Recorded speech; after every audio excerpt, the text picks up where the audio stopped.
Welcome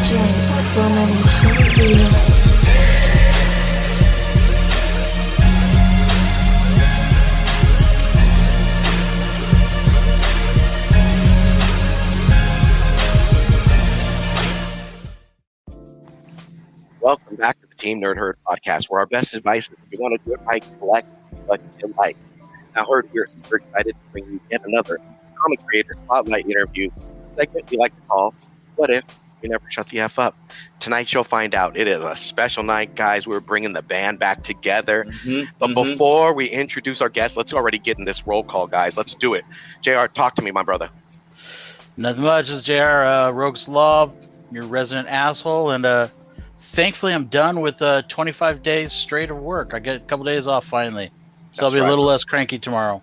Well deserved. So, what's up, Ian? What's going on with you, sir? Nothing much, man. I'm just my name's Ian Hoodrat Comics over on Instagram, and sometimes I'm the schizophrenic collector. But tonight, I'm gonna be doing that 12-hour brisket smoker session. That's I think I can get a flight tonight. I'm telling you, bro. It's gonna be melting in your mouth. Pause. It's gonna be melting in your mouth, bro. So I'm gonna pass it up here. All about that. Oh, I don't know about that. This is Alonzo, aka Comics and Pops. I am your comic book nerd, your pop culture fanatic, and just collector of all things nostalgia. Right, Steve? Oh, you done did it. You just started. Well, I'm your 1/12 scale collector, comic book lover, and your ultimate mecha fan of nostalgia. Take that, slap. But let's go on. Collector. I mean, 1/12 scales is 6-inch. Come on now. But now let's go ahead and introduce our guest, y'all. Now we got 3 special guests. Now we've had 2 back on the show, so we're super excited. Let's go with it. Co-CEO to Bad Idea. Let's go with film producer to Hive Mind. Films like Witcher and Bloodshot. Damn. And most recent releases with Bad Idea. Yep. Our friend to the podcast, Dinesh Shamdasani. Yo. Oh, what's up, Dinesh? These intros, man. Every time these intros crack me up. I'm trying to. I mean, is it Bruce Bufferous or is it not good? I mean, you definitely tell me, Dinesh. No, it's awesome. I want to take you everywhere. Are you kidding? Bro. I want to do my voicemail so people call me and they get that. That's what I want. Dinesh Shamdasani. I'm gonna go hard. And then I run out. Yeah. But I want to burst through paper. You know when they do that sometimes? Just make sure you got control of his mic, though, so it's on. Yeah. Right. If you see the lips moving, there's no sound. It's true. It's Mr. Mime.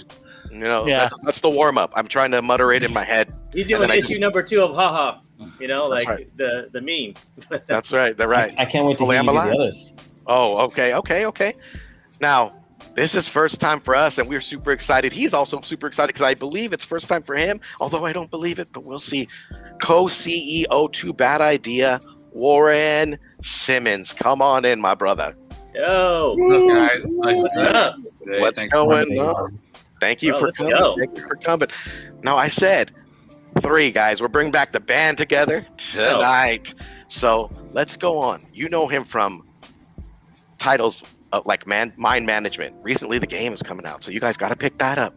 You guys got that Bang. You guys got that Crimson Flower. You guys got that Fear Case. You guys got 625,000 copies sold in Berserker. Are you kidding me? Oh my god! Oh my god! Oh my god! ENIAC! Oh my god! I was just getting into that, man. Now, recently with ENIAC, and now for tonight, y'all. Give him a warm round of applause for Whalesville and Rocks and Minerals, our friend to the podcast, Matt Kindt. What's going on, Matt? Matt, what amazing! Look at this, guys. What's up? That's magical. Matt? Now you guys don't know this. Hey, man, welcome back, bro. Matt, thank you for coming back. We greatly appreciate it. But since we're gonna go ahead and get the gambit, guys, right? Right? Yes. Always. We appreciate it, and we're super excited, Matt. I mean, we thank you guys for giving us your time, for being on the show. Now, with that being said, we know Warren, this is his first time, right, Warren? So we have a little segment that we like to call Rapid Fire Questions. and it's going through the gamut right off the top of the head. If you need explanations, go on ahead, because we are all for that. We want the history. We want to know who Warren is. So let's can go I ahead and find out. friend at one point if I need to? Can I rope Dinesh or Matt in if this question? You want to phone Do a you friend? trust them enough to do that? No, Dinesh and Matt are going to be asking you questions, bro. No, they're part of the We're not panel. friends, Warren. We're not friends. Can't phone friends. We don't have any friends. Can I phone a He colleague? sunk his battleship. Yeah. They'll be. I think they'll be nice. We'll see. I mean, these are our questions. It sounds good. Sounds good. Now, All right, let's go, man. Let's put him in the hot seat. Oh, let's there go. it is. All right. Oh, the hot seat. Oh, Here we go. hi, Alonzo. You're fifth. I think I know your question. Now, I'm looking at appreciating wall of art. Yes. What is your most favorite piece in that wall? I need to know. Hang on. Let me get a few guys. Oh, here we go. Look at that. There you go. That's a little preacher. Oh, that's awesome. That is awesome. A little Steve Dillon.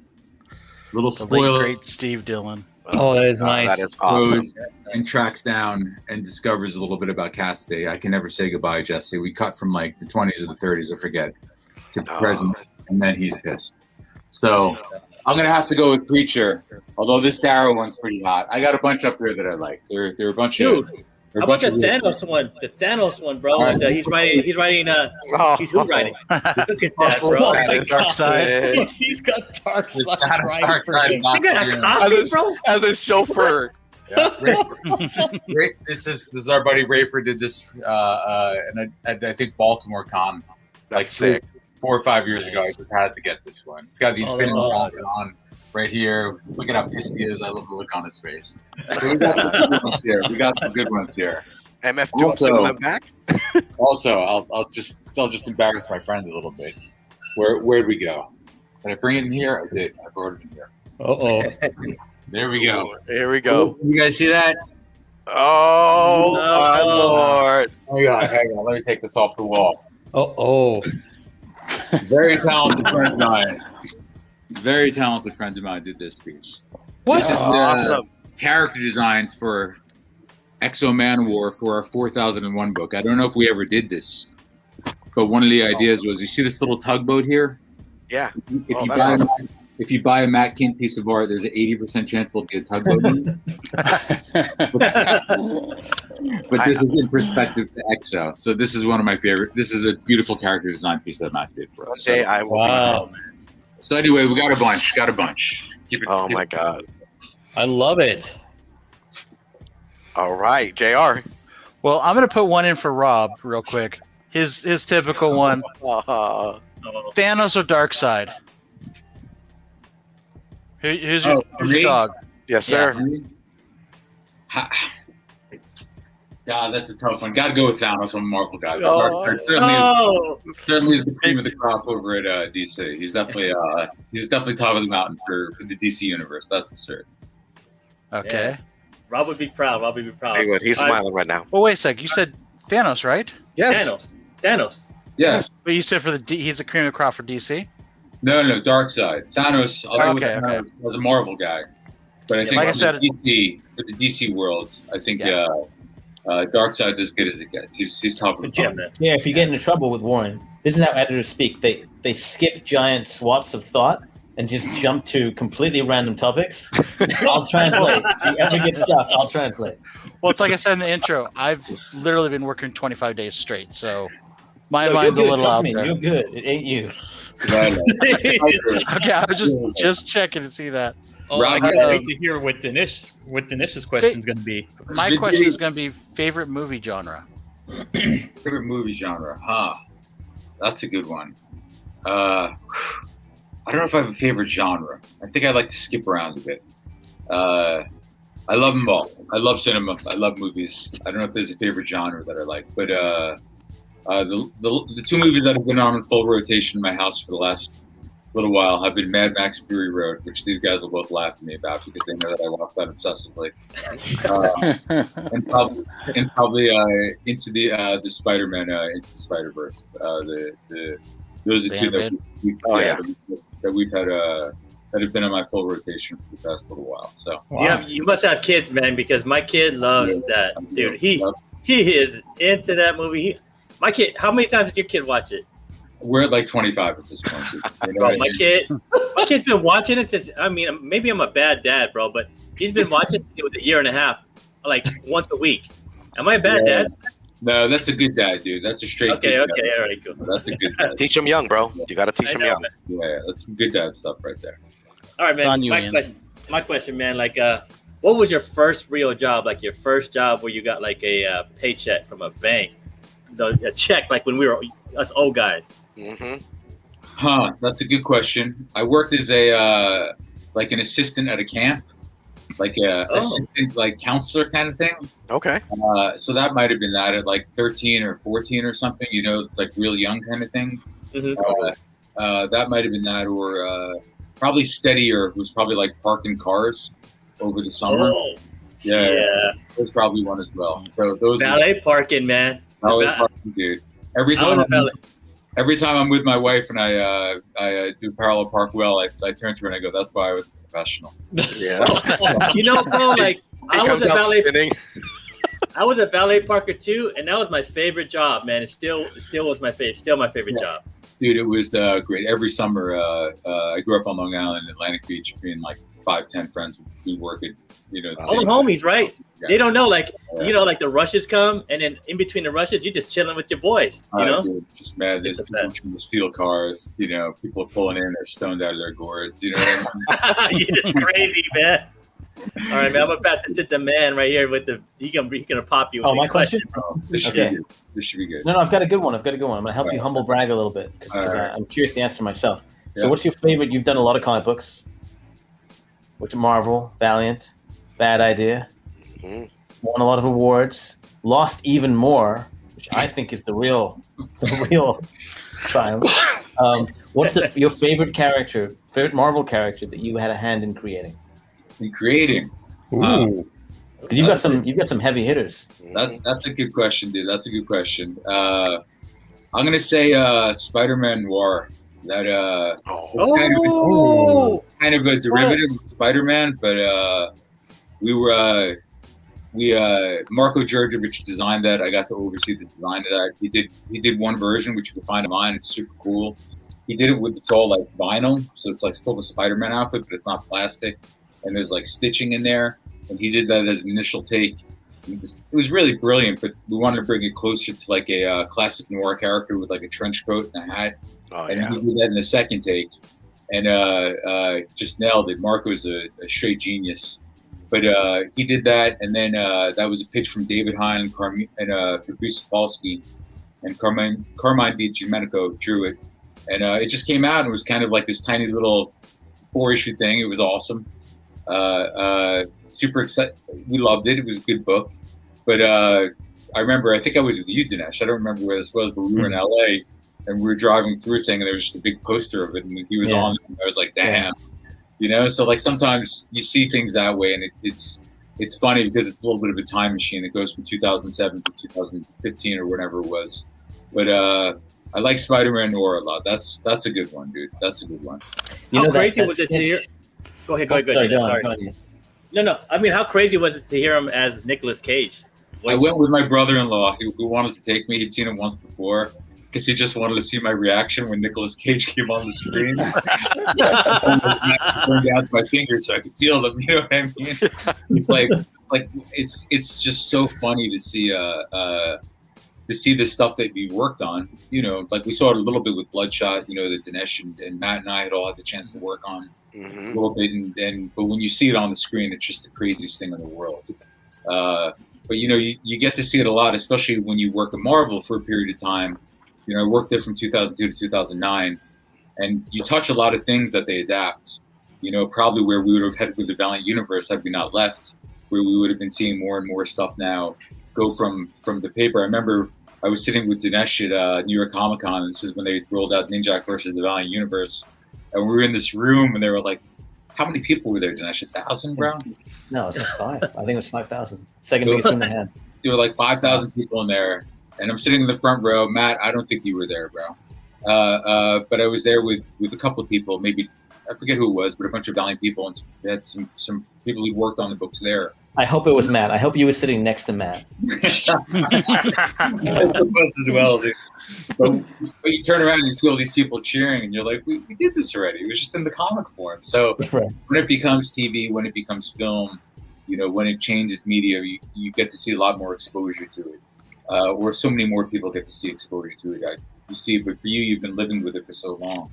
So it's kind of wonderful to see. But yeah, I think Spider-Man Wars is up there. There are a couple of others, but I think that's good question, Dinesh. Good looking out, brother. You got it. I'm here for you. All right. So mine's pretty simple. It's pretty easy.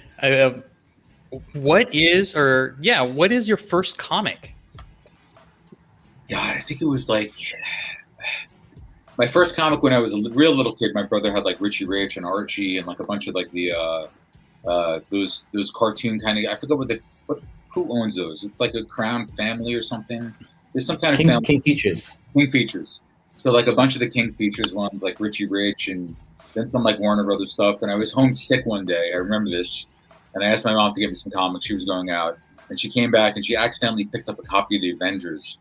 I think it's like, I could find the number. I forget it offhand, but I remember being like, "Oh, this isn't."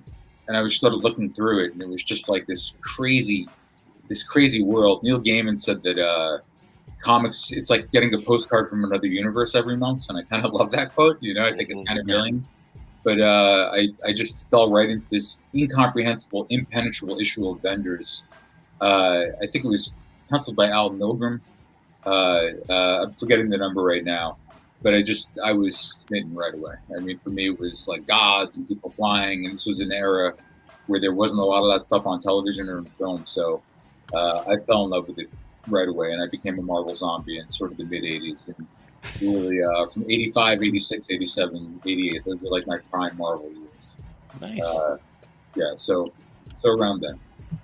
Very cool. Perfect. All right, Matt, what do you got? Nothing. I mean, I gotta come up with a question. Yes, sir. I don't have a question. Oh, let me think. No,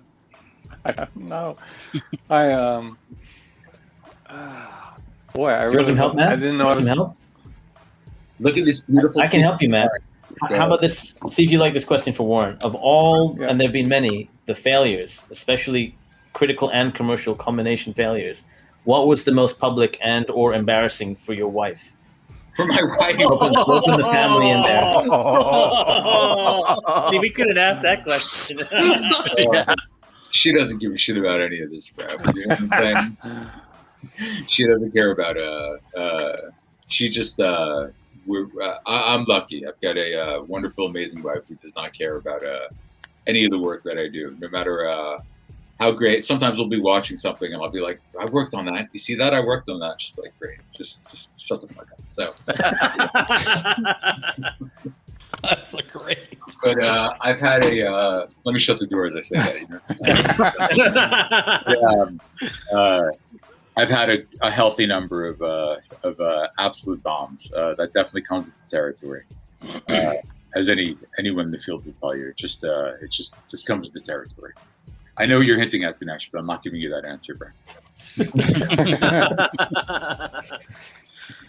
Well, I mean, it's been awesome because to really see from Valiant days into kind of like Bad Idea and this huge push. I mean, you guys have been putting out some great work recently, with ENIAC and Tankers, and I think your guys' lineup is just amazing. For me, I'm super excited for Whalesville, with another notch in the belt with Matt Kindt. Man, I've been reading a lot of your work, and I absolutely am ready for Wednesday. Matt, have you seen this yet, brother?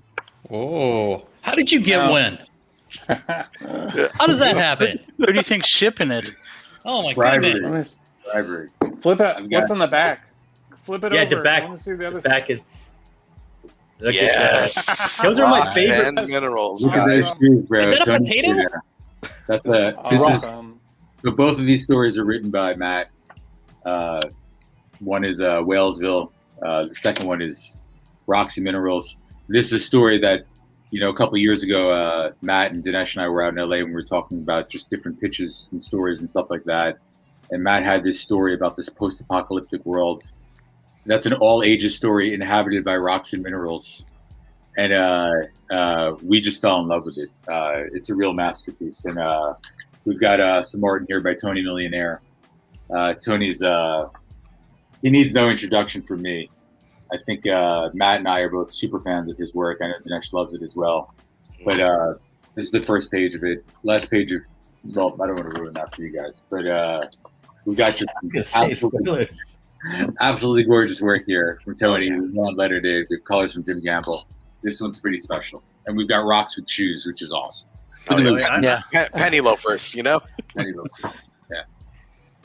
I love those. I mean, I gotta say, man, I love those. I love the back covers of all the bad ideas. They are so dope, man. They are so dope, man. Awesome. Thanks, but man.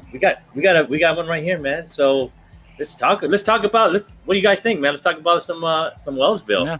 You know. Yeah, let's do it. So, Steve, do you have any questions that we received from some of our viewers? Oh, yes. Let's definitely get to those. I'm going to go ahead and shout out to Kev's Collectibles. Matt, this goes out to you. He's also seen your channel and looking at your art. His question is, what artist influences you still as far as their work? As you look at artists that in recent times, what influences your art or that's a good question. I don't know if I look at comic art anymore for inspiration. I've been looking at that's not true. The guys I like, boy, you're gonna put me on the spot with names, but Warren, you can help me with this. Who did he did Universe, and then Albert Montes.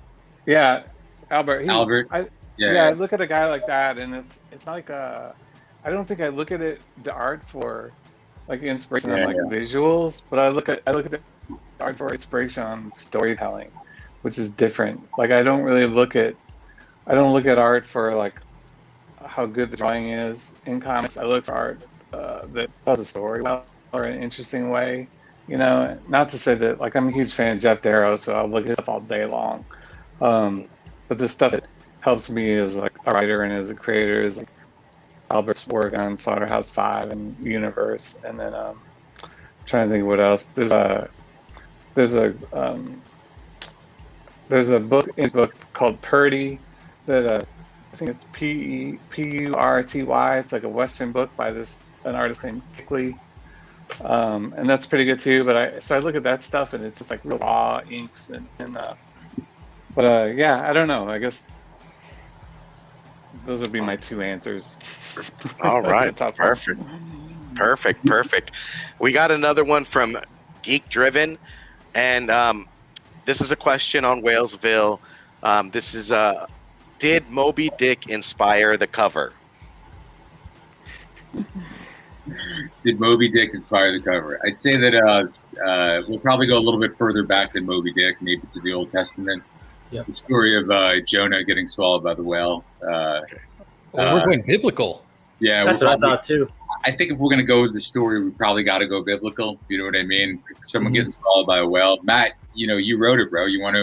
What's your influence there, dude? Yeah, it's an interesting one.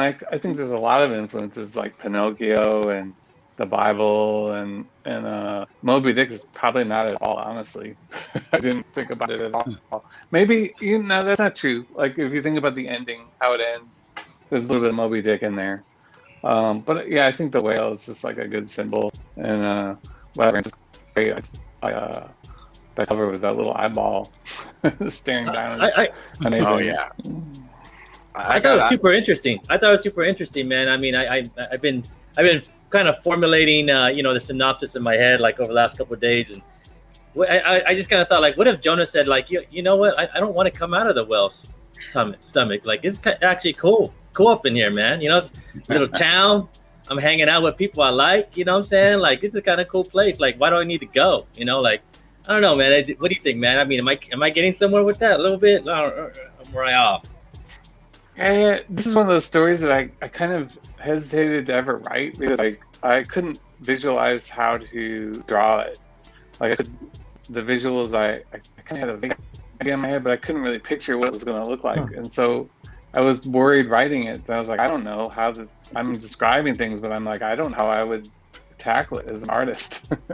And then the pages came back and they look crazy and better than what I was imagining, because I was having trouble sort of picturing how it was going to work. You know, like there's some technical things in there with like the whale and then the harpoon and everything. I was like, I don't know how I would draw it. And it rarely happens. Usually I can like picture how I would do it and then sort of describe what's in my head. But with this I couldn't. And then the way he designed the characters and everything too. If you look at like those little bottle cap panels and everything, it's just whatever. It's way better than anything I pictured.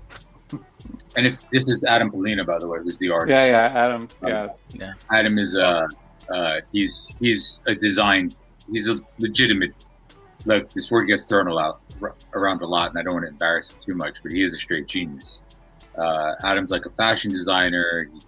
He has like his own clothing line for a little bit, I think. I had the chance to work with him on a bunch of different things. If you take a look at this little fish in this middle panel here, he's trying to figure out how to get this fish out of the water. So he has her in a bag, a Ziploc bag filled with water on a roller skate that she pushes around with her tail.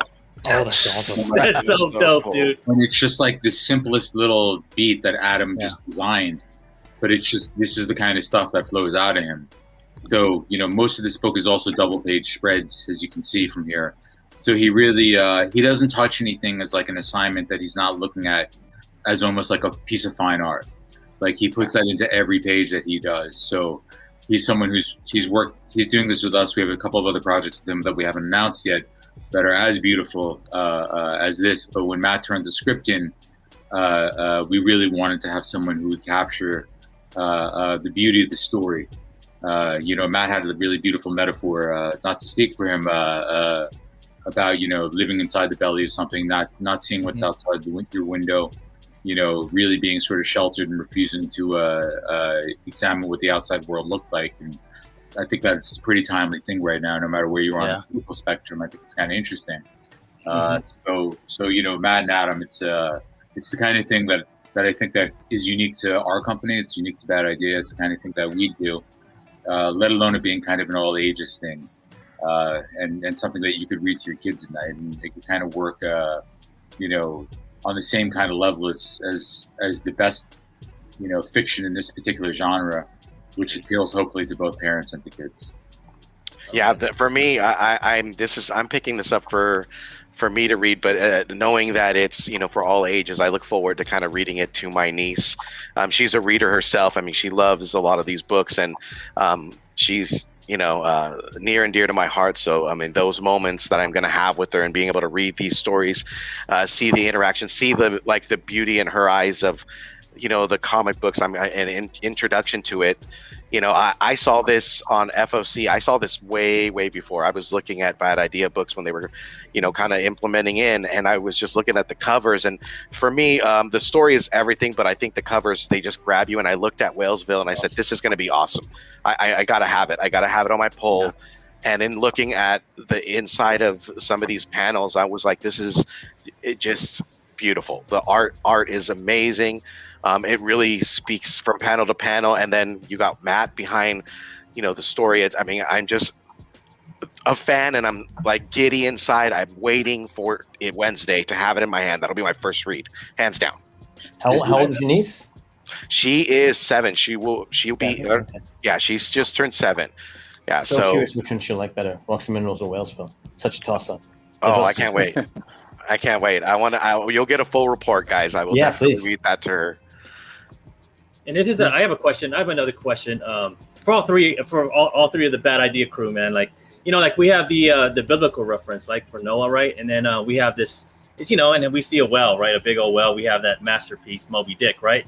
But then, you know, like I think I'm coming out of left field on this, but you know, I'm a Beatles guy too, man, and I love Octopus's Garden. That's one of my favorite songs. Like, is that in this? Is that part of this too, man? Is that an influence? Like, it seems like super, like very Beatles-ish, like this whole positivity about it. You know what I'm saying? Yeah. Go on. I was going to ask Matt, but go on. Yeah. Matt, can you hear us, brother? Sorry, I was trying to get my headphones. I love Octopus's Garden. I love the Beatles. I love that album. I can't speak for Matt, but from I don't think Adam approached it that way. What about you, Matt? Are you a big hippie, bro? You love the Beatles? I love the Beatles. I hate Octopus's Garden. No, I love that song.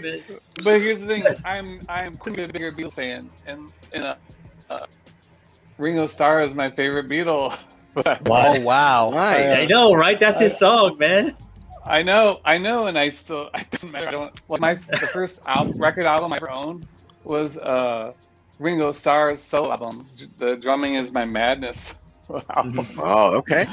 And, that's so awesome. So I'm telling you all that just to say that. But yeah, I love the Beatles. But no, you know what? It's funny when I was giving when I wrote the script and then Warren came back with.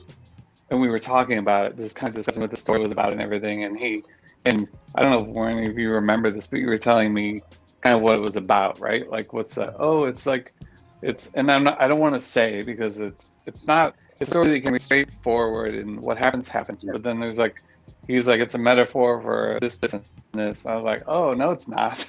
That's wrong. That's totally wrong. Like, it's this. And I was like, it's this. Like this. The kid is really blah, blah, blah, blah, blah. And I don't want to spoil it all because I feel like it's one of those stories that I wrote unintentionally. The unintentional part is like when you read it, you're going to, depending on how old you are and where you are in your life, it's going to resonate in a different way for you. Like it's either going to be a fun and, oh, that's great, or it's going to be really sad, or it's going to be, there's a third way that's kind of in the middle, and so I think it's just one of those weird stories that it ended up being something different for everybody that reads it, Yeah, man. But, I swear, looking at this art, it just, to me, it screams like it's almost even animated already. I could just see the movement, like with the whale attacking the ship. I could see it rocking it back and forth. I mean, I'm hoping, knowing you guys, 3 or 4 years down the road, I could see this being a short animated film, as maybe like a series of like 4 or 5 put out together.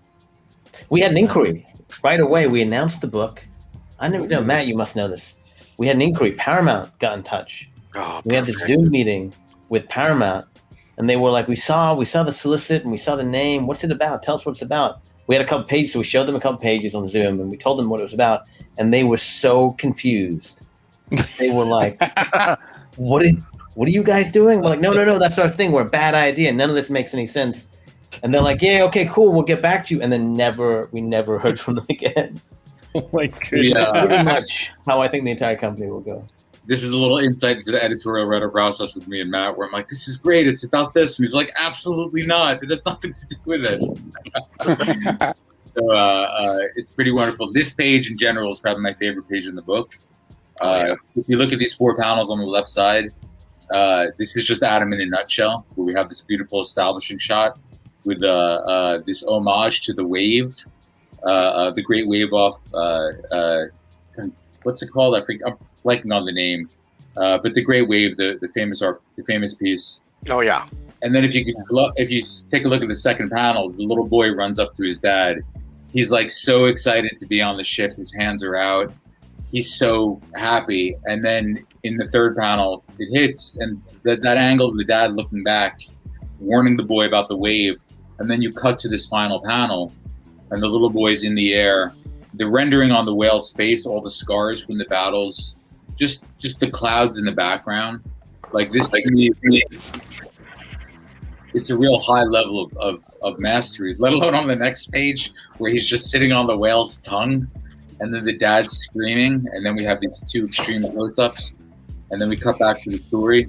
So for me, just getting in pages like this, it's really it's one of my favorite parts of the company in general, because it's just, as Dinesh was saying, such a crazy idea that we're doing. It's like, what? You're gonna put, Matt and Adam on this crazy story about a boy getting swallowed by a whale, which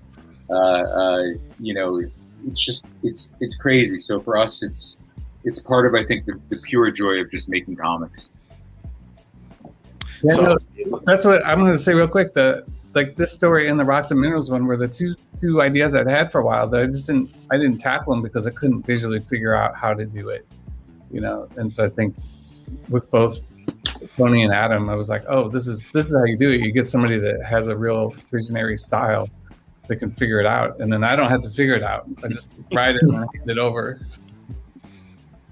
It just looks amazing. These panels, Warren. I mean, to echo your sentiments, I mean, these panels are just amazing, and I mean, they're so vivid. I like, to JR's point, I definitely can see this animated already. I mean, I hope you guys, with Paramount, I mean, something gets done. I mean, it's going to be something out there for sure. I just can see it. Don't hold your breath, man. We also refuse to send them the book because we're lunatics, which I don't think anyone's ever said to them. So who knows? At some point it'll happen. Yeah. And as you said, big props to Matt Hollingsworth, who's our colorist on this. Yeah. Oh yeah. I want to give Matt a shout. I've worked with Matt for years and years and years. He's just, when he gets his hands on something, just the palette here, it's so beautiful. The blues and the yellows and just the whale. So much is brought to life, not just by Adam, but by Matt, who really is one of the, handful of absolute geniuses in our medium from a coloring perspective. So hopefully he'll hear this and he'll continue to work with us on a bunch of other stuff. Can I ask you guys a question, man? Because I'm looking. I mean, I think it's beautiful. I think the color and I think the lighting used on this is fantastic. Was Adam influenced any by like Japanese art? Because I can see the Japanese art in the waves. Yep. That's it. I love it. I love Japanese art, and I just feel like, wow, man, this is this could be coming from like something biblical, but at the same time, from other cultures too, So. Yeah. The Great Wave of off Kanagawa. Mm-hmm. That's what I was blanking on the name of before, or the Great Wave by Hokusai. I don't know if I'm pronouncing his name right. If you Google that, you'll see right away that there are a couple of panels here in this book, especially this first panel on this page. Yeah. That are homages to the Great Wave. It's on the cover as well. So I think Matt's always Adam's always drawing from lots of different sources. We worked on a book called Angel Revelations at Marvel many years ago, and there are a couple of panels there where you could see Starry Night in the background, where he just Starry Night there. So he's really influenced by not just comic art, but fine art and fashion and. Every year when at Burning Man, I think like they build big platforms, and I think a couple of times Adam's gone out there and some people have hired him to build platforms for their event or whatever. And he's a real visionary as an artist. And we've got some other stuff coming with him, but it's I think he's super influenced by it. It's a very astute note.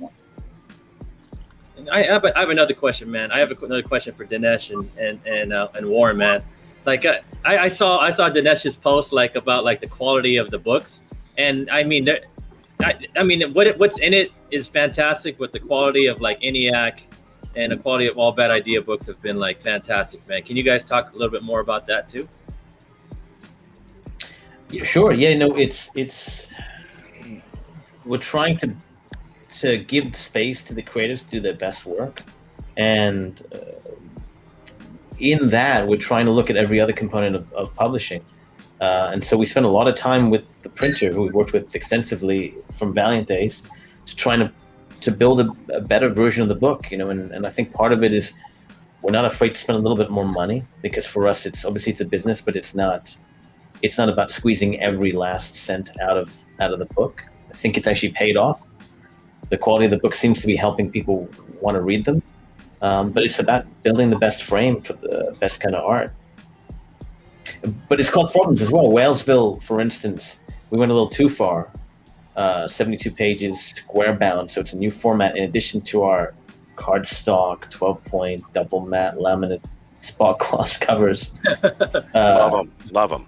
And we just actually announced this week, we told the retailers first, please get in as many orders as you want now, because once we run out of this printing, it's going to take a serious, not first printing order for us to go back to press, because this book is just such a resource hog. To start the presses up on a new printing was we didn't expect it to be quite as crazy as it was. We just got a little carried away with building the frame for the stories. So then all the books that are coming out this Wednesday when this comes out are all going to be the first printing, like the white label. Probably we won't do a not first printing. We'll do a first. We've got a first printing. All the books this Wednesday are first printing. There are a couple reorders coming in the days after that, but we're sold out now. The first printing, we've no more to order. So if the book ends up being a big hit, we're going to have a problem with the book either being sold out or hopefully, maybe, unlikely, but maybe we get a big enough order or series of orders that we go back for not first printing, but it'll take a quite sizable amount for us to do that. Yeah, and we're really trying to lean in on telling stories that we want to see that may not be here in the meeting right now. You know, Rocks and Minerals and Whalesville. And as I said before, when Matt came out, and we began to talk about this. You know, Matt's we're lucky to have Rob here and Josh and Eric and Jeff and a bunch of other people as well.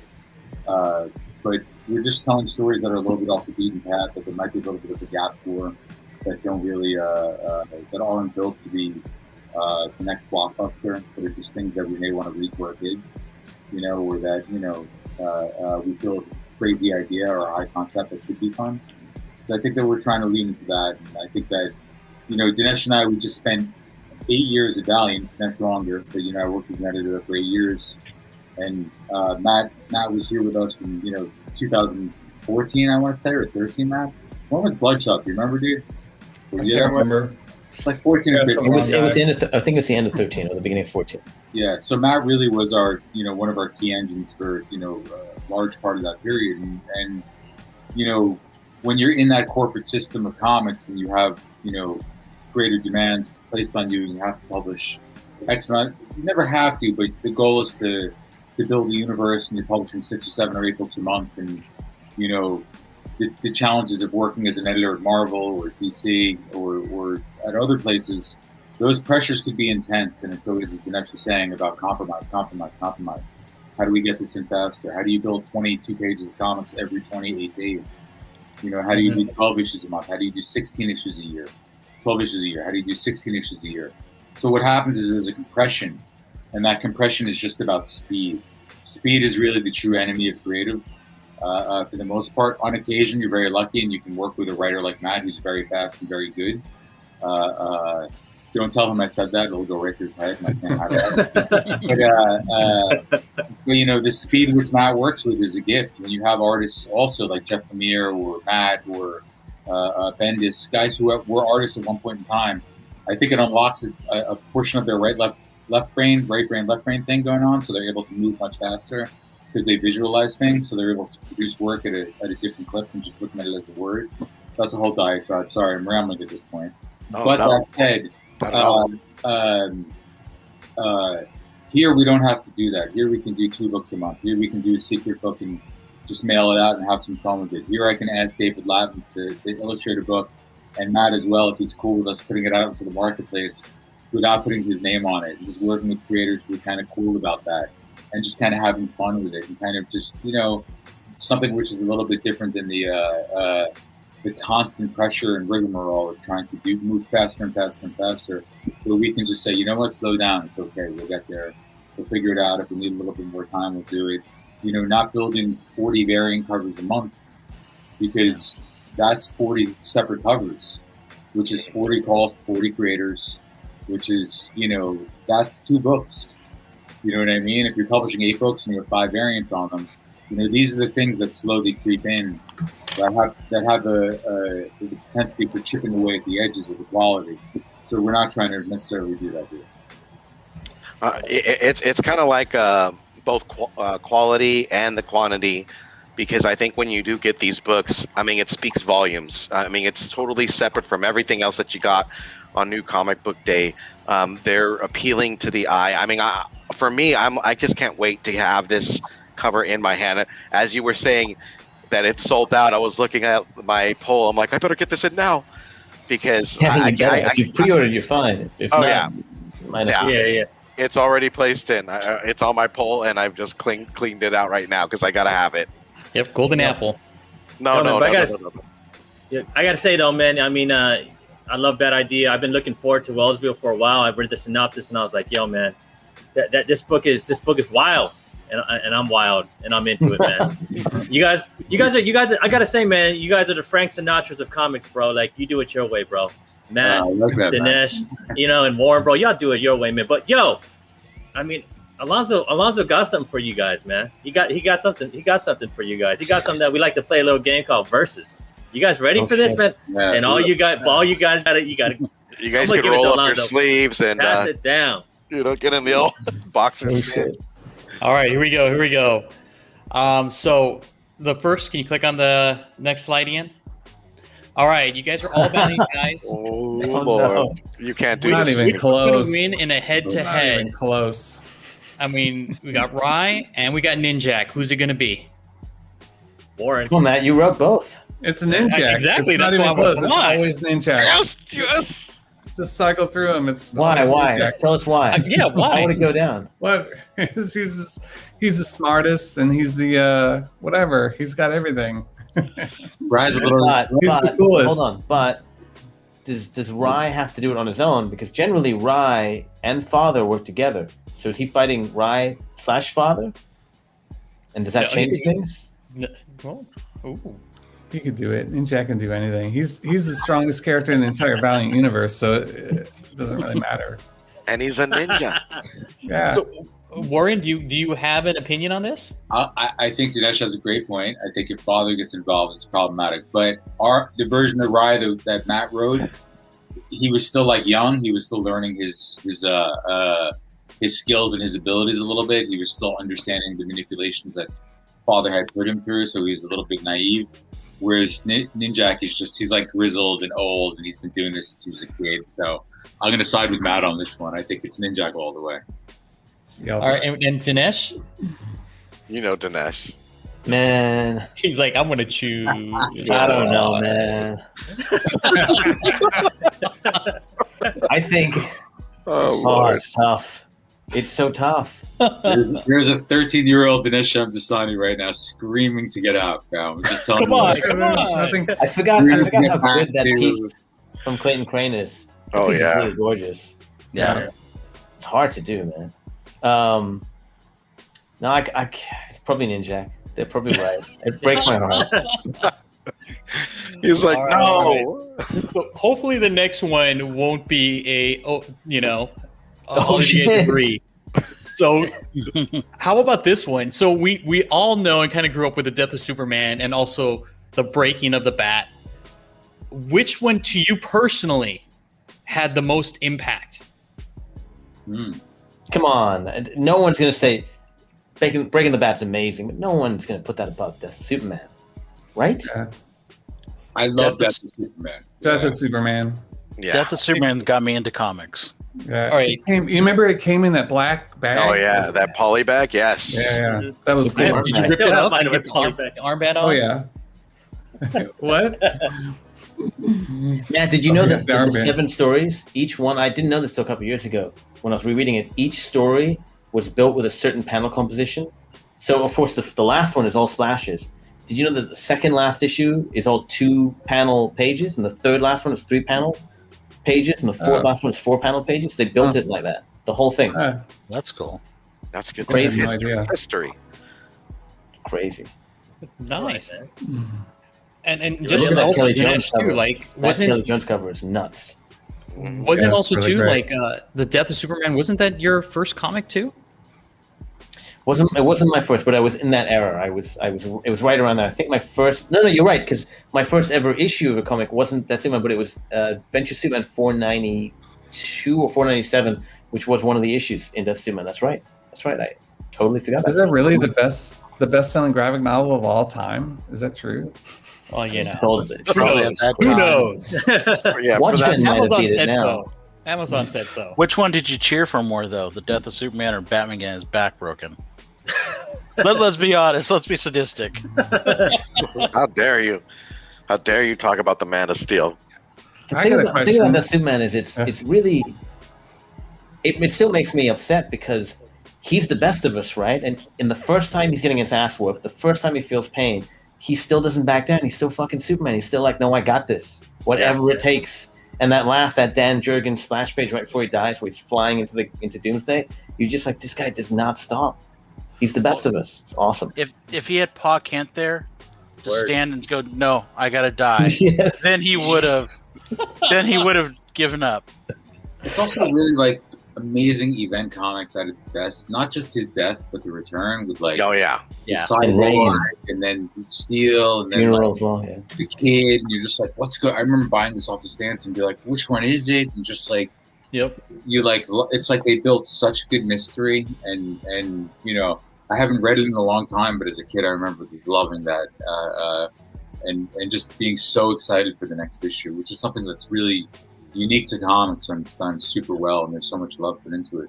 And that one shot in that Green Lantern issue where they just destroyed Star City. Was it Star City the Green Lantern's at? Yeah, the Twilight storyline. Yeah. Yeah. Well, no, it's part of this. They had it was Cyborg Superman versus Green Lantern. Oh, in Rain. That's right. Yeah.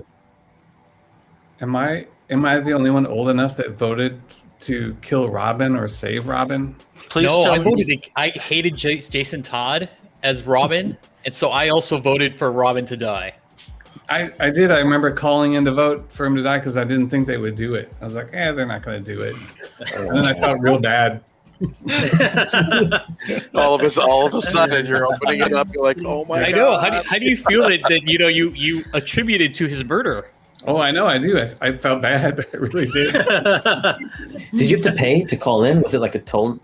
I think it was like a 19. Yeah, I think it was a 900 number. You had to pay like 75 cents or $1 or something to vote. Wow. And then after hanging up that phone, he's like, I know. It was like worth every penny. Yeah. No, I called back and I voted the other way just to balance it out.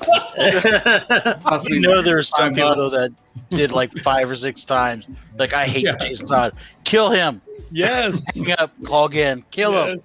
Oh my We god. have to do a splash page in one of our books of like a 13-year-old Matt Kindt like holding a book in his hand, being like, no, with like a tear running down his eye, and like the phone like on the ground, broken behind him. You know? Total eclipse of the heart. That's right. There you go. Oh, wow. All right.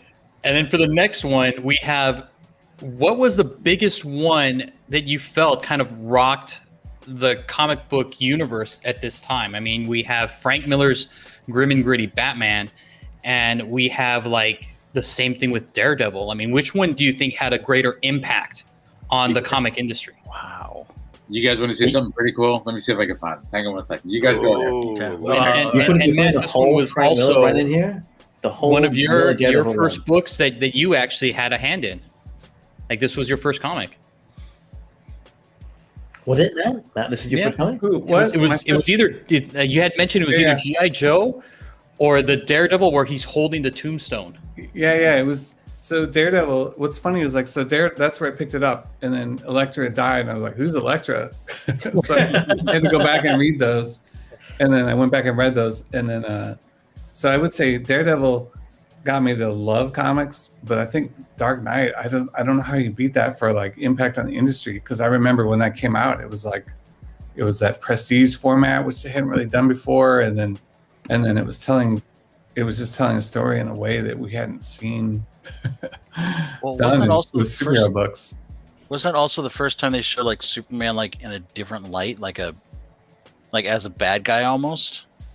Yeah, he was like a tool for the government and everything. Yeah. So like there's the great image of like the close up of the S and the colors of his costume, and then cutting to the flag or whatever, and like that. Yeah. It was just the visuals of that were just so great. Plus, like, look at the cover.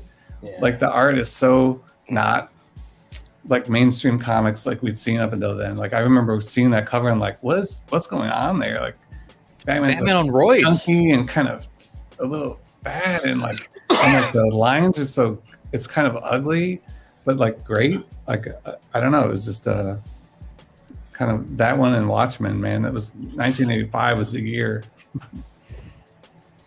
Oh yeah.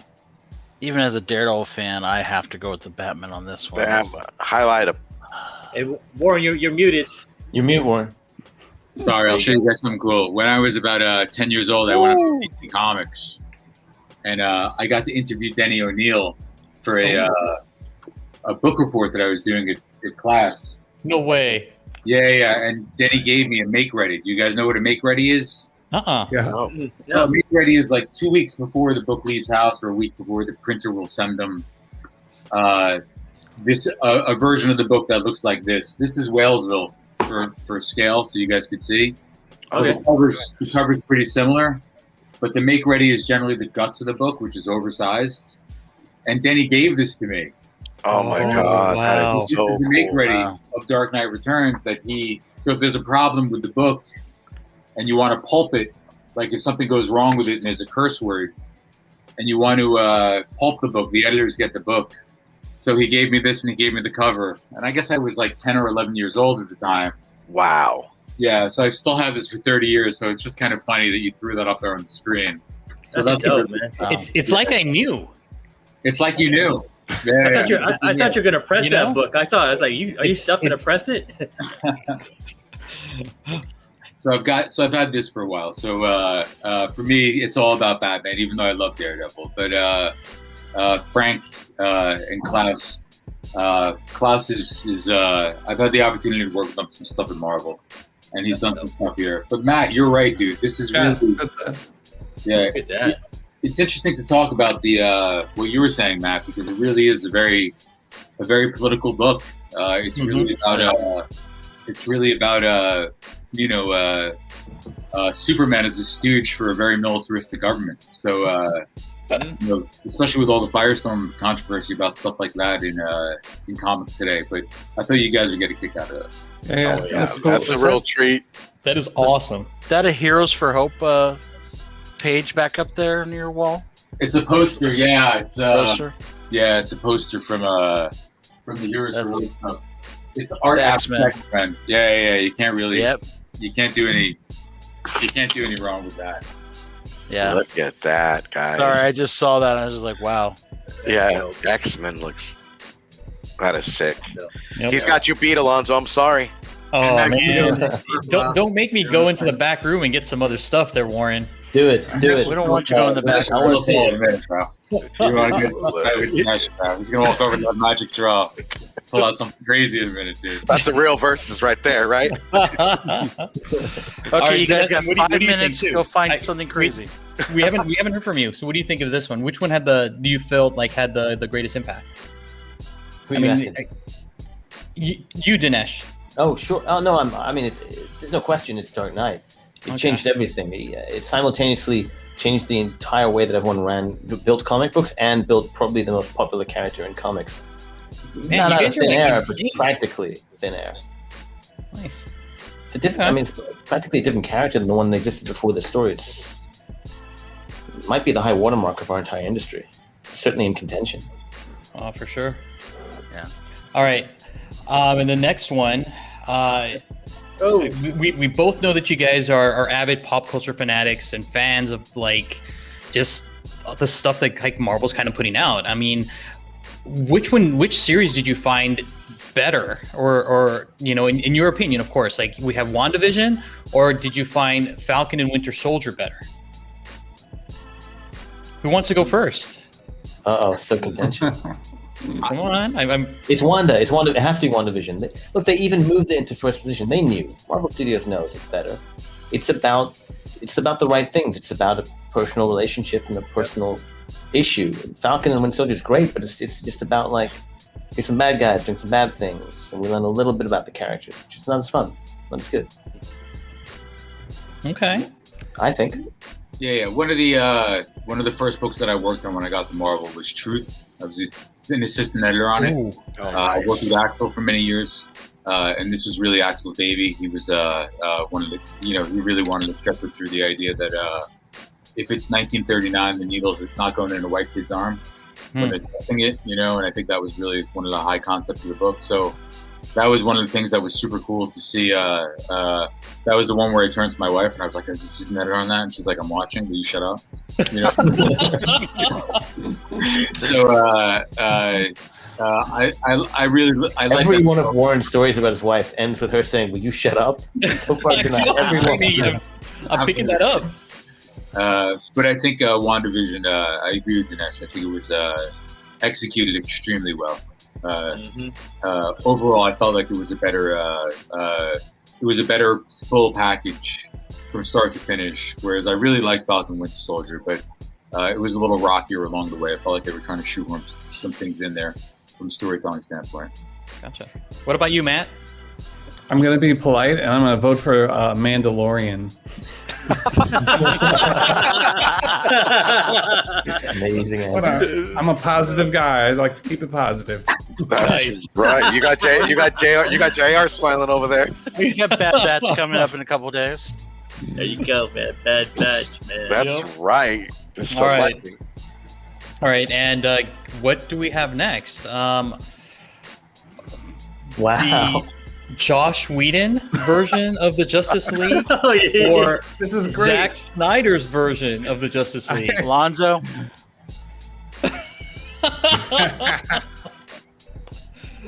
All right, you gotta let me Even both the know. posters suck. Look at even both of the posters are terrible. There's no right answer here. Here's JR's all loving for that. JR is loving that answer. Oh, this movie is so garbage no matter how many times they make it. Thank you. It's Oh, you just made JR's day. Look at this tagline. You can't save. And they thought they were so smart with all the logos. It's terrible. It's a bad bumper sticker. yeah. Yeah. It's that Wow. coexist bumper sticker. I'm going to defend both of these movies. Oh yes. But here we Let's go. hear it. So, Full of hot takes. Hot takes all the way. Let's hear it, baby. What do you got? I'm always positive. But here's what I'll say is we just watched. I hadn't seen the Joss Whedon one. I watched it last night with my I friend. think I knew.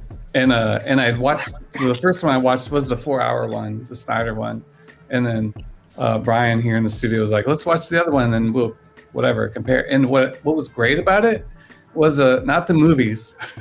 Yes, agreed. As they What ended. was great was to watch a 4-hour story and watch a 2-hour story, and then see how different. Like it was like if I was teaching a film class, I would show both of those and show like here's how you can tell a story in 4 hours, but here's how you could tell the same story in 2 hours, just with editing and it was a brilliant sort of like schooling in like how to edit a story and how to chop it down and take away all of the fat and take away all of this extra that you don't need, and then completely change it. So like they're so different.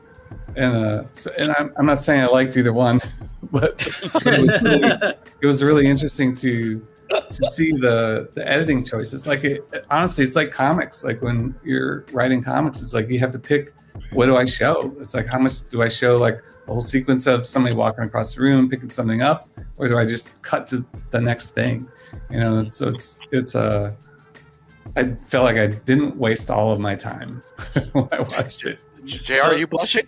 So would you edit that part with Aquaman where he drinks the beer, takes his shirt off, walks down the pier, You know you like that one, JR. and watches the waves go up, and then jumps in to like that 7-minute scene we got there? And then everybody's singing as he's like, right? Oh yeah, you got the gospel music in the background going. I forgot about that. I'm sorry.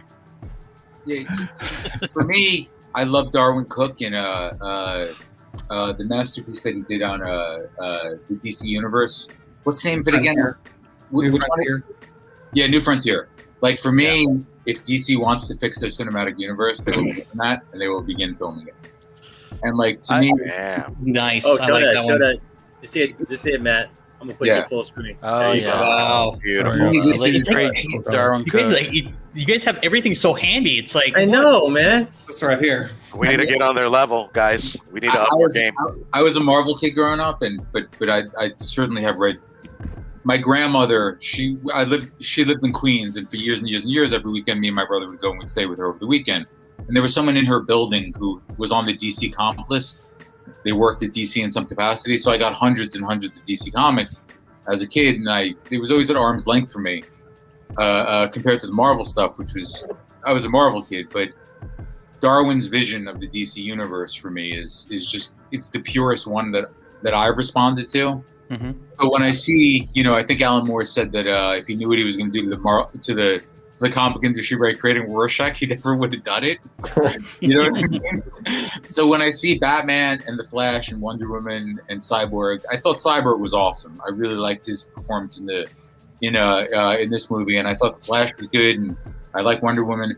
But when I see it so dark, it's for me as a starting place. If I was working on the pitch of it, I would say stop. Like look at Darwin's stuff.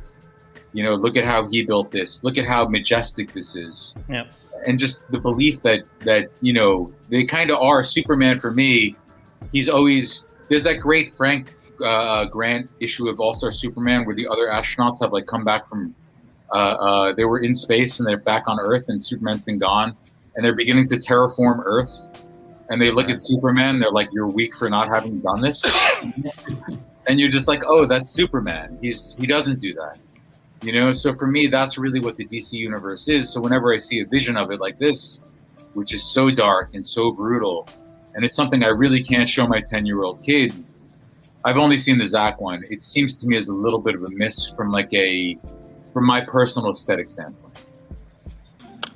No, I appreciate all the feedback. I mean, this is great. I've not heard it from this kind of perspective. It's from a writer or an editor and stuff. This is great. Yeah. Publishers. This is dope. Yeah. No, don't rope me into this. My feedback was just they both suck. I did not want to waste my time Hey, your feedback is awesome because it's the same as mine. All right, let's move on. Poor JR. He got So we're all products of the 80s, right? We kind of know. Man, you're starting to fight here. Me and Matt about to go to war. That's right. So is it Grogu or is it Gizmo? Gizmo. Dude, Gizmo's the best. Come on. Fuck Grogu or Rogu or whatever his name is. Gizmo. The child. You stop that with the Baby Yoda hate. He's not Yoda. He's not Baby Yoda. It's Baby Dodo Grogu. I got your back, Matt. If you guys haven't seen the Key and Peele sketch about you two, Gremlins 2, Yeah. when you get off the call, go watch it. It's a work of genius. It's an absolute masterwork. Googly-eyed cartoon gremlin, stupid as fuck. It's in the movie. I was ready for someone to say that. Perfect. Oh shit. They just ripped off Gizmo though, didn't they? Jon Favreau was like, you know what I saw last night for the first time? Gremlins. We should just do that as a TV show. It's a hairless happen. Listen, when Slave One enters the atmosphere and that one thing, and it's like, and it's like that long shot, and you're watching the ship come in. I was 12 years old again, man. That's like the greatest. That's like the greatest moment of the pandemic for me. I was like, oh my god! And then Boba Fett comes in and he's fucking these troops up right and left, and you're like, what a force! That was amazing. When he fucking dropped that detonator, bro. That detonator from Slave One, I fucking cummed in my pants, bro. Dude, he's got that bamboo stick, and he's hitting him in the face and fucking all stormtroopers up. That was like 3 minutes. Like Favreau's had that in his head for like 10 years. You know what I mean? What about I got some ideas. Let's put it down, guys. What about the end of season 2 when all the girls are just wrecking house? Oh, and on the ship, just wrecking house, and it's just like you realize at the end of it, it's like they're all women. You're like, now that's a badass scene. That's what I'm saying. You know what I mean? It was just like they didn't have to go. Here, let's protect you. We'll just take care of this shit. Yeah, there's a great the last. Have you guys seen The Boys? Yeah, man. Oh man, that was epic. It's wonderful. It's absolutely. The Boys is dope, bro. Yeah, the last from season 2. Yeah, man, dope. All right. And then so we were talking about the Mandalorian. So which one got you that oh my god, you couldn't wait and you saw this? I mean, was it Ahsoka's reveal or Luke's? Matt? Like this. Boba, I've been waiting since I was 6 years old for Boba Fett, so I'm canceling this one. Boba Fett was the only thing I wanted to see. And then nothing else mattered, so I could care less. There's a great article about how the the prequels didn't really work because they treated Jedis as like superheroes. And like there's that scene early on where like they try to assassinate Padma, and then I think Obi-Wan goes on the ship and he looks over and he jumps down like 10,000 feet or something. Yeah. And suddenly it's interesting because in the originals you kind of had like Obi-Wan and they were kind of like a little bit like they're like wizards. Like if you had this person in your army you could win, but it didn't guarantee it. Whereas in the prequels they were just like superheroes, like in an arena with 1,000 of them fighting 1,000 people. It really took it to a level where you lost sort of the romanticism, I think, of it. So for me, with the prequel, when he showed up at the end of it, I felt it was a return to kind of just like one person. You know, he might have lost, but he was just good enough to turn the tide of battle. So for me, I felt like that's what was really so great about The Mandalorian, was that Favreau was able to really just you see what Dinesh puts up with all day, guys? This is it. I know. I was going to say, do you have a soapbox for every one of these verses? Oh man! There you go. And conversely, but and then we have But so for me, it's The Mandalorian. I love both of them. That's right. Yes. Excellent. Did you build the side chip? Did it come pre-built, or did you build it? No, it's a Lego. Yeah, that's what I'm saying. Did you put it together yourself? Yeah, well, Ella helped me. It was really hard. So Oh my God, It looks hard. amazing. Hey, Matt, I have something to show you too. Yeah.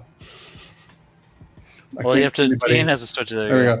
Oh yeah. Were you upset when they? Oh yeah, that's awesome. Yeah, I was totally upset when they blew it up. Yeah. It was like. You guys were all pissed off when it blew up. Gorgu flying it. Whoever bought that Hasbro thing was all pissed off. Like you had like 10,000 people pissed off when they blew it up. Yep. So, They're like, why? Dude, that is so awesome. Yeah. Yeah, it's cool. come on, Dinesh, man. What do you think, bro? What do you think, Dinesh? Ahsoka, easily Ahsoka. I love the expanded universe. It's just nice to see them go there. I hope they go to Revan, and I hope they go to the next Old Republic. I hope they go all- There you go. Yeah. This is a versus that I've. That's what I've ever seen. Yeah, look through There you go. Butterfly kisses. Butterfly kisses. Oh man! People forget you can look through the back of his head and you can see It's like, yeah. Like the Bionic Man had that too. Yep. Yeah, Oh my God. So cool. Okay. We're gonna go easy now. We're gonna go easy. So the next one.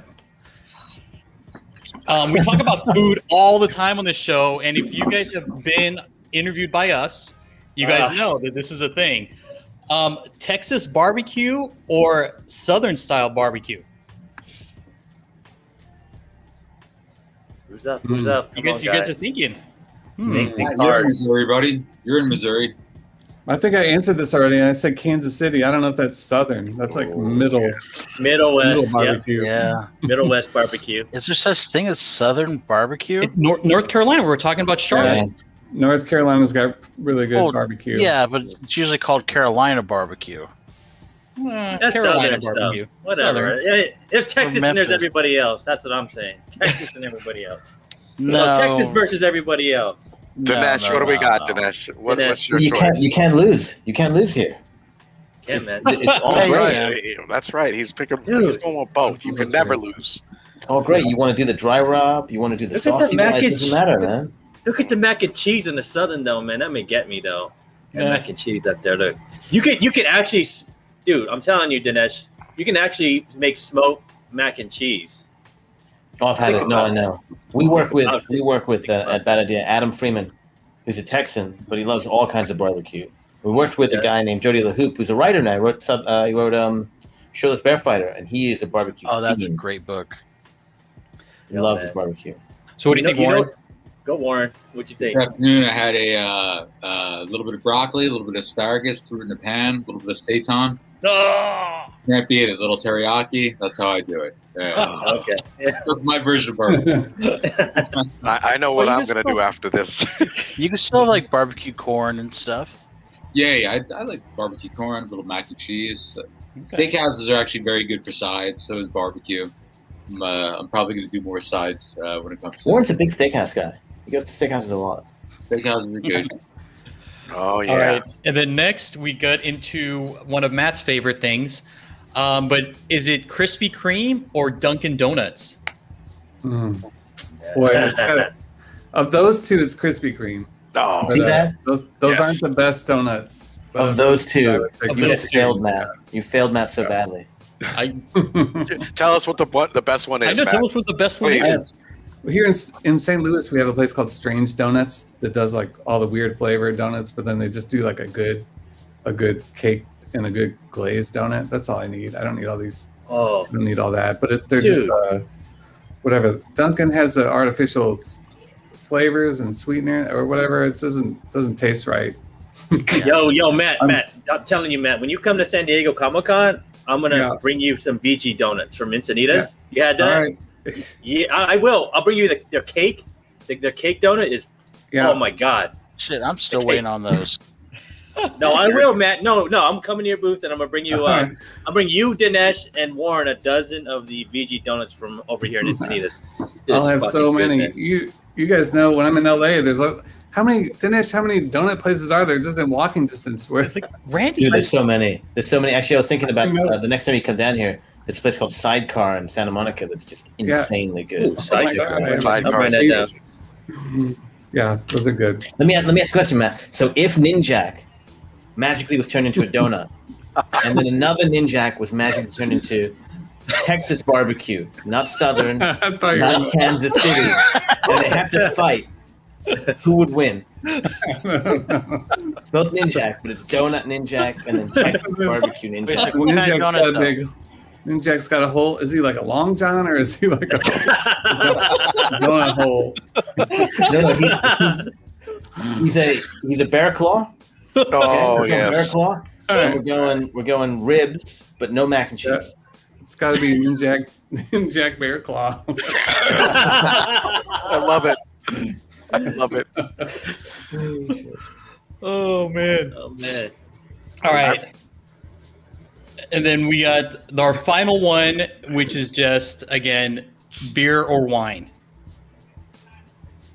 Why choose? I don't understand. Good job, Alonzo. Way to drop the ball.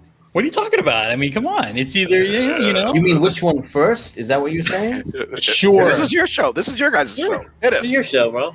Yeah, you let us know. Whatever's closest, I guess. I don't. It's all context, right? It depends on where you're at. Okay. Yes, that's right. Setting in place, right? Okay. Yeah. I can see where you're going with Okay, if that. you're eating donuts, which one? You know, if you dunk a donut in beer, it tastes so good. It's. Oh, I'm not kidding. I'm not kidding. It works. I got to do that. It Oh, works. I love it. SDCC, it's going. Barbecue sauce on a donut. It's fucking amazing. Don't worry, Voodoo Donuts has that too, the barbecue donut. all right, man. Now I got to bring you a San Diego, IPA and some donuts, and then we'll just dunk them together. Let's go. Get some like ballast and get That's how some you do VG it. together. That's how we do. Set the man. date. Set the date, guys. We are ready. This was great. Thank you guys for participating in our verses. I appreciate it. Your answers were You guys didn't amazing. answer any of them. Well, let me give you you guys did. one. So Alonzo, Ian, Steve, JR. Warren versus Matt Kindt. How dare you do have a this? preference? So, Two hours so far. who's Ninjak I mean, and for- who is Bloodshot of the two? I mean, we both know who Ninjak is. That's like Okay. you can't Who's Okay. Quantum and who's Yeah. Woody? We're like Batman and Robin. Yeah. I gotta go with Matt because I seen Matt in one of his videos running. He took his That was pants great. off and he went true. sprinting. So I didn't see Warren sprint. So I think Matt can win on a 12 round. I In a wouldn't foot race. I wouldn't put them. Talk But about don't forget Warren talks about his heavy bag. And Oh, Warren yeah. Hero. He did mention that. And he knows Ninjak that. is a duo. Yeah, one's a But see- boxer, man. I've never hit a person in my life. I would lose. But you would be able to run around them, right? And it's like the Flash. Right? You could do like that zombie movie where that guy just, if you got to have cardio and you just run around. You That's can right. just catch you. So I'm the a question little is, though, clumsy too. I don't has- know. has anyone seen Warren's heavy bag? Because I will say that I have a heavy bag, and I refer to this. I have seen it. It's a jankiest setup I've ever seen. Have you seen it? Then I'm siding with Warren there. Taking Warren. I've got the setup in the garage right now. April's been a very boxing heavy month for me. I'm trying to get the heart back. You know what I'm saying, boys? It's been a 30 days of no alcohol, a lot of boxing, a lot of. You got some stuff in the basement you got to work out, Warren. I got some. I can show you the setup in there, but this isn't it's a Rocky 6. I'll give you Rocky 6 quote. I think Ian, you know what I'm talking about. We'll do the MMA boxing one after, bro. You know what I'm saying? Oh no, That's the right. question is, who lives closest to Stockton? We were talking about it. That's Okay, we're gonna drop in the middle of Stockton, and you got to find your way out. Right here. We got some MTV. You guys do not know this, but we got some MTV cribs. We got some Team Nerd Herd cribs. It looks like edition cops. with Matt. With Matt Kent. Like, take that, Warren. take down right. Warren. All right, you guys gave me. Let's wait till Matt gets back. That's gangster right there. He's the nerd boss. That's it, guys. You guys do not know what you guys are witnessing, but it's history, guys. This man's warehouse is amazing, full of art, full of appreciation, full of nostalgia. My God, man, you guys are in for a treat, and you've been in for a treat. Oh my God, Boba Fett and Legos. Need I say more? Yes. Just waiting for him to say, "Get off my lawn." Well, here goes Warren. Warren's like, enough. Warren. He's like, I think Warren's gonna put the gloves on. Look at that hallway. gosh. Oh no. Next thing we're gonna see Dinesh. Oh, there you go. You got a too. What's going on? How did you get? I didn't know you had one of those. This is the torture device. Oh, beautiful. And he got Here we go. Oh my God! and a guitar. Oh wow. And this is the Oh, the bins. That's nostalgia right here. Oh.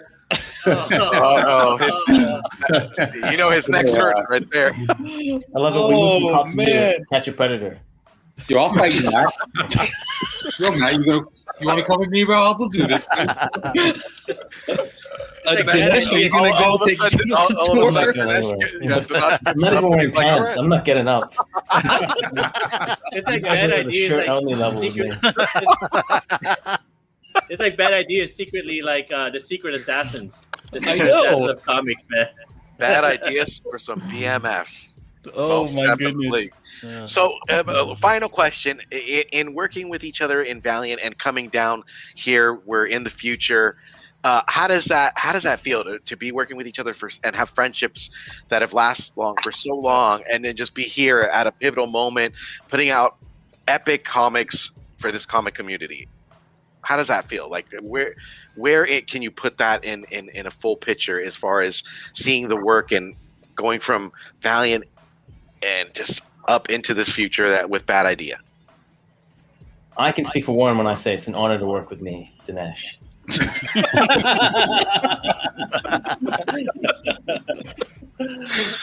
the term generational talent thrown around, but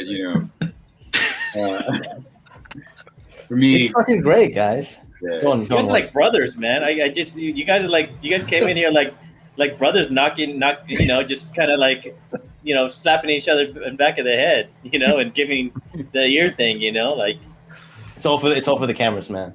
Hands off. We don't touch each other anymore. Yeah, I haven't worked with these guys in 6 months. Dinesh and I have, no joke, Dinesh and I have been on the phone with each other for 6 to 7 hours every day this week, and probably this month. So, and look, as I get older, a little bit grayer, it's nice to work with people like Dinesh and Matt for years and years and years at a time, which is really, I think what every creative person wants is to build an environment and then have creators that you could work with for years and years and years at a time and continue to put out stuff into the marketplace that hopefully is well received and that people are excited about. So, we got a real good team here.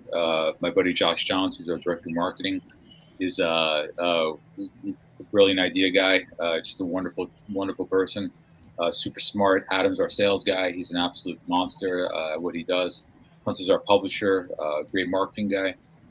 So our team is really strong. We have a couple of other people here. Carl Balls, who's one of our managing editors, great. Anthony Miltano, who just joined us and is a sales guy. Growing, it's going really well. You always forget Bobby every time. Our intern Bobby, who Dinesh has it out for Bobby, but Bobby's not pulling his weight, man. We got to cut him. But yeah, I mean, like, look, Matt. So in that regard, it's great. Matt, I mean, I don't know, dude. Have I edited 100, 200 of your scripts throughout this point? More than anybody else I know. Yeah. More than we've done more pages together than I've done with anybody else, for sure. Yeah. So I mean, for me to work with Matt and like Rob Benditti and Josh Dysart and Margaret Bennett, and it's not to sound too pretentious to get back on my soapbox again, but there's a component of trust there that you have between an editor and a writer, or between a company and a writer, where we're going to put the best stuff out into the marketplace, where we're going to work with good writers, good artists. We're going to protect it and shepherd it and care about it. And I think that Dinesh and I place an enormous amount of value on that, almost ahead of everything else. The book itself, this little product here, which is 72 pages, and is 2 different artists, and just getting it to this point in time, there are hundreds, if not thousands, of hours that go into this, and it comes out. But we care about this more than any of the other components of it, and I think that hopefully shows in the work. It definitely does. Yeah, there's that saying, right? That who would you work with? The people you want to have pizza with at 2 a.m. I think that's very true here. I think that's why we do the work, because it becomes a joy even when it's long hours. Except for Warren. I was talking only about Matt. Notice Matt has nothing to say. He's like, I was waiting to see how you guys responded. No, I've the older I get, the more I realize I'm trying to be just the dumbest guy in the room, and if I can be the dumbest guy in the room, we're doing all right. Whatever. It's good. I want to work with people that care about comics, and then this book, that Whalesville that came out, I'm like, who's gonna do that book? Like, who's gonna track down Tony Millionaire, and then pair me with Adam on that, and make like some crazy stories that you couldn't pitch those ideas to anybody. They're too nuts, and but that's the kind of thing I like doing. And like, Bad Idea to me is like, it's right up my alley as far as like everything we're doing.